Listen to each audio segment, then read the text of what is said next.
বগুড়া জেলা বিএনপির কার্যালয়ে কেন্দ্রের সিদ্ধান্তে উপজেলা নির্বাচন বর্জনের ঘোষণা বগুড়া জেলা বিএনপির। বগুড়া থেকে নিজস্ব প্রতিনিধি রুহুল আমিন কিবরিয়ার প্রতিবেদনে দেখুন বিস্তারিত। বুধবার সন্ধ্যায় বগুড়া জেলা বিএনপির কার্যালয়ে এ ঘোষণা দেন বগুড়া জেলা বিএনপি।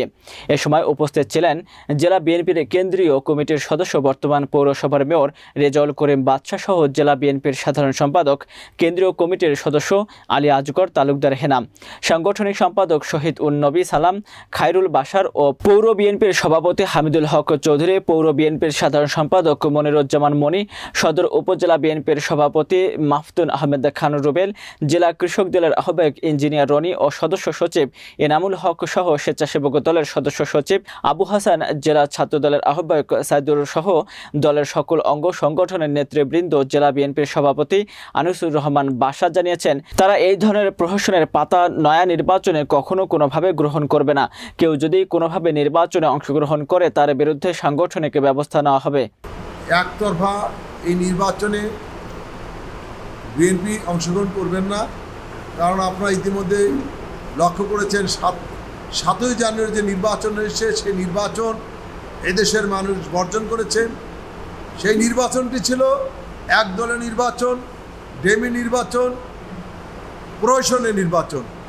সেই নির্বাচনে জাতীয়তাবাদী দল এবং তার সঙ্গে যারা আন্দোলনে সম্পৃক্ত ছিলেন, এই ফ্যাসিস্ট সরকারকে উৎখাতের লক্ষ্যে একটি গণতন্ত্র প্রতিষ্ঠার জন্য, ভোটের অধিকার ফিরিয়ে আনার জন্য, বাংলাদেশের স্বাধীনতা সার্বভৌমত্ব রক্ষার জন্য যে আন্দোলন ছিল, সেই আন্দোলনে আমরা একটি নিরপেক্ষ তত্ত্বাবধায়ক সরকারের অধীনে নির্বাচন চেয়েছিলাম। সেটি এই ফ্যাসিস্ট সরকার যেহেতু সেই দাবির প্রতি আমাদের তার কোনো তোয়াক্কা না করে, জনগণের সেই দাবিকে প্রত্যাখ্যান করে তারা একটি প্রহসন নির্বাচন করেছে। সেই নির্বাচন আমরা বর্জন করেছি।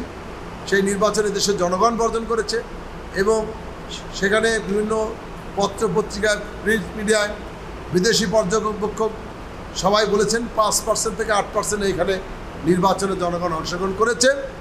কাজে এই নির্বাচনে বিএনপি সহ যে দলগুলো এই নির্বাচন বর্জন করেছে, জনগণ তাদের সেই বর্জনের প্রতি সমর্থন জানিয়ে এই নির্বাচনকে প্রত্যাখ্যান করেছে। ভোটারদের নির্বাচনে যেতে হবে না, তার আগেই ভোট হয়ে যাবে। কাজে এই পাতানো নির্বাচনে বিএনপি যাবে না, বিএনপির সাথে যারা আন্দোলন করছে তারাও যাবে না।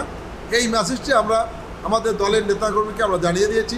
আমরা এখন জনগণকে এটি জানিয়ে দেবো যে এই নির্বাচনে আপনারা যাবেন না, এই নির্বাচনে ভোট কেন্দ্রে না গিয়ে এই সরকারকে প্রত্যাখ্যান করেন, বর্জন করেন, যে এই সরকারের সাথে আমরা নাই।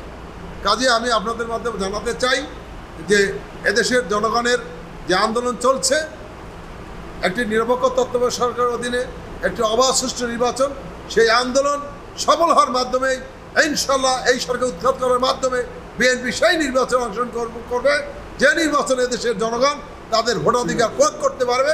সেই নির্বাচনই বিএনপি যাবে ইনশাল্লাহ। আপনাদের সবাইকে ধন্যবাদ।